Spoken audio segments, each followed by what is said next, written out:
ఈ రోజు మరిన్ని సినిమా ముచ్చట్లతో మళ్ళీ మీ ముందుకు వచ్చాను. అవేంటో చూద్దాం. ఇండియన్ సినిమాని మరొక స్థాయికి తీసుకెళ్లావంటూ కల్కి సినిమాపై రజనీకాంత్, నాగార్జున ట్వీట్లు చేశారు. Pan Indian star darling Prabhas ప్రధాన పాత్రలో నటించిన కల్కి సినిమాపై ప్రశంసల వర్షం కురుస్తుంది. మరి ఇప్పటికీ ఈ సినిమా గురించి టాలీవుడ్ నుంచి బాలీవుడ్ వరకు అందరూ మెచ్చుకుంటూ ట్వీట్లు పెడుతున్నారు. అయితే ఇప్పుడు తాజాగా ఇండియన్ సూపర్ స్టార్ రజనీకాంత్ గారు కూడా ఈ చిత్రాన్ని చూసి తన అభిప్రాయాన్ని ట్విట్టర్లో పోస్ట్ చేశారు. కల్కి సినిమాను తాను చూశానని, ఇదొక అద్భుతమైన సినిమా అంటూ భారతీయ సినిమాని నాగాశ్విన్ మరో స్థాయికి తీసుకెళ్లాడు.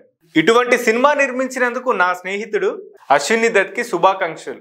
ఇక అమితాబ్, కమల్ హాసన్, దీపికా పదుకునేల్ కూడా అద్భుతంగా నటించారు.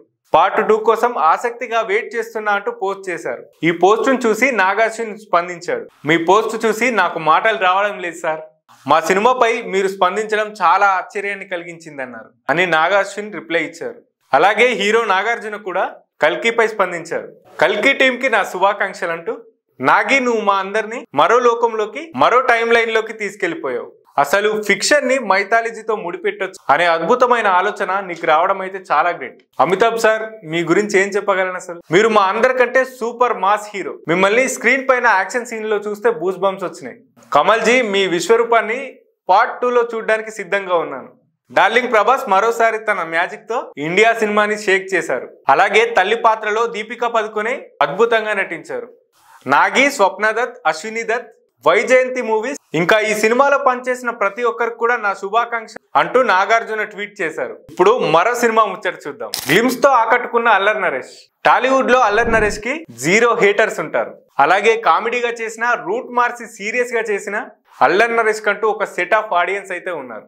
హిట్ ఫ్లాప్ తో సంబంధం లేకుండా తనతో సినిమాలు చేయడానికి ప్రొడ్యూసర్ కూడా రెడీగా ఉన్నారు. రాజేంద్ర ప్రసాద్ గారి హిట్ సినిమా ఆ ఒక్కటి అడక్కు అనే టైటిల్ తో సినిమా చేశారు. కానీ ఆ సినిమా ఆశించినంత విజయాన్ని అయితే సాధించలేదు. ఏదో మిక్స్డ్ టాక్ తో నడిచింది. ఇప్పుడు ఆయన లేటెస్ట్ గా బచ్చలమల్లి అనే సినిమాని అయితే చేస్తున్నారు. షూటింగ్ శరవేగంగా జరుగుతుంది. తాజాగా ఆయన యొక్క బర్త్డే సందర్భంగా చిత్ర యూనిట్ గ్లిమ్స్ రిలీజ్ చేసింది.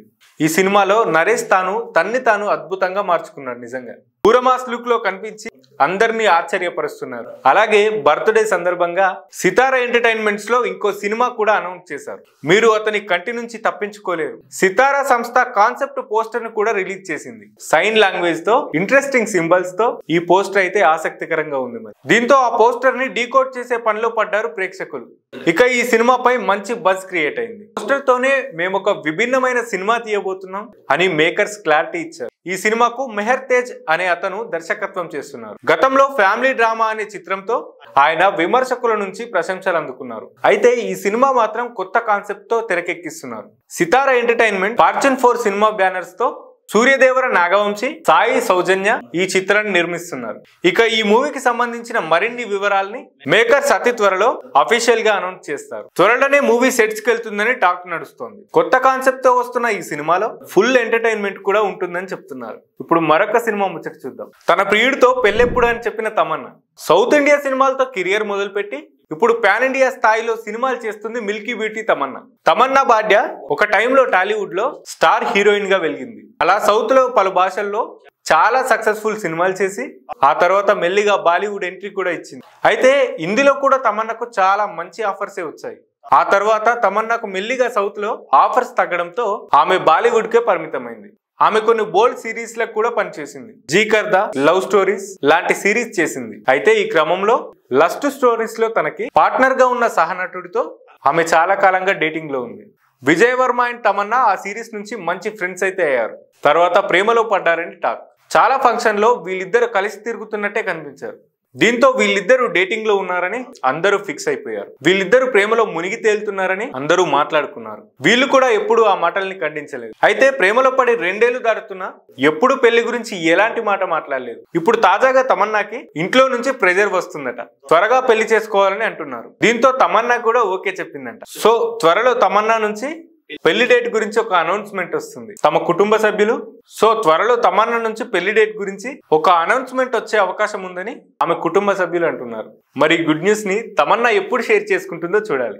ప్రస్తుతం తమన్నా తెలుగులో సంపత్ నందితో ఓదెల 2 సినిమా అయితే చేస్తుంది. అలాగే హిందీలో స్త్రీ, వర అనే సినిమాలు చేస్తుంది. తాజాగా తమిళ్లో బార్ అనే హర్రర్ కామెడీలో నటించింది. ఈ చిత్రం ప్రస్తుతం డిజ్నీ ప్లస్ హాట్‌స్టార్ లో ఓటీటీలో స్ట్రీమ్ అవుతుంది. ఈ సిరీస్ లో కూడా తమన్నాకి మంచి రెస్పాన్స్ వచ్చింది. ఇప్పుడు మరో సినిమా ముచ్చట. అబ్బా, ఎక్కడ చూసినా కల్కి కల్కి కల్కి వార్తలే వినిపిస్తున్నాయి. ఇప్పుడు కల్కి ఏ రేంజ్ లో దుమ్ము దులుపుతుందో చూద్దాం. కల్కి 4th day collections, box office పై ప్రభాస్ దండయాత్ర. కల్కి 2898 AD చిత్రం ఒక మన భారతదేశమే కాదు ప్రపంచమంతా దండయాత్ర చేస్తుందని చెప్పాలి. వైజయంత్ మూవీస్ స్థాపించి 50 ఏళ్ళు అయిందట. ఆ సందర్భంగా అశ్విని దత్ గారు చేసిన ఈ సినిమా అయితే ఇండియన్ బాక్స్ ఆఫీస్ సినిమాల్లో రికార్డ్ తిరగరాస్తుంది. భారతీయ పురాణాలు, సైన్స్ ఫిక్షన్ థ్రిల్లర్ గా రూపొందిన ఈ చిత్రాన్ని 600 కోట్ల బడ్జెట్ ని పెట్టారు. దీని థియేటర్ బిజినెస్ సుమారు 380 కోట్లు, దాదాపు 382 కోట్ల బ్రేక్ ఈవెన్ తో కలెక్షన్ల వేట ప్రారంభించింది. తెలుగు రాష్ట్రాల్లో తొలి రోజు 66 కోట్లు, రెండో రోజు 29 కోట్లు, మూడో రోజు 31 కోట్ల రూపాయలను వసూలు చేసింది. 180 కోట్ల వరకు థియేటికల్ బిజినెస్ చేసిన ఈ సినిమా బ్రేక్ ఈవెన్ కి రెడీ అయింది. హిందీలో తొలి రోజు 23 కోట్లు, రెండో రోజు 23 కోట్లు, మూడో రోజు 26 కోట్లు. దీంతో కేవలం 3 రోజుల్లో 72 కోట్లు రాబట్టి. ఇక తమిళ్లో తొలి రోజు 5 కోట్లు, రెండో రోజు 3.5 కోట్లు, మూడో రోజు 5 కోట్లు, 13.5 కోట్లను వసూలు చేసింది. ఇక కేరళ, కర్ణాటకలో చూసుకుంటే మలయాళం, కన్నడ భాషల్లో కూడా భారీ వసూళ్లను రాబట్టింది. మలయాళంలో మొదటి రోజు 2.5 కోట్లు, రెండో రోజు 2 కోట్లు, మూడో రోజు 2.5 కోట్లను వసూలు చేసింది. ఇక కన్నడలో ఈ చిత్రం తొలి రోజు 12 కోట్లు, రెండో రోజు 4 కోట్లు, మూడో రోజు 7 కోట్లను వసూలు చేయడంతో మొత్తంగా 21 కోట్ల రూపాయల వసూలను రాబట్టింది. ఇక నాలుగో రోజు అన్ని భాషల్లో కలిపి 90 నుంచి 95 కోట్ల వరకు వసూలు చేసిందని తెలుస్తుంది.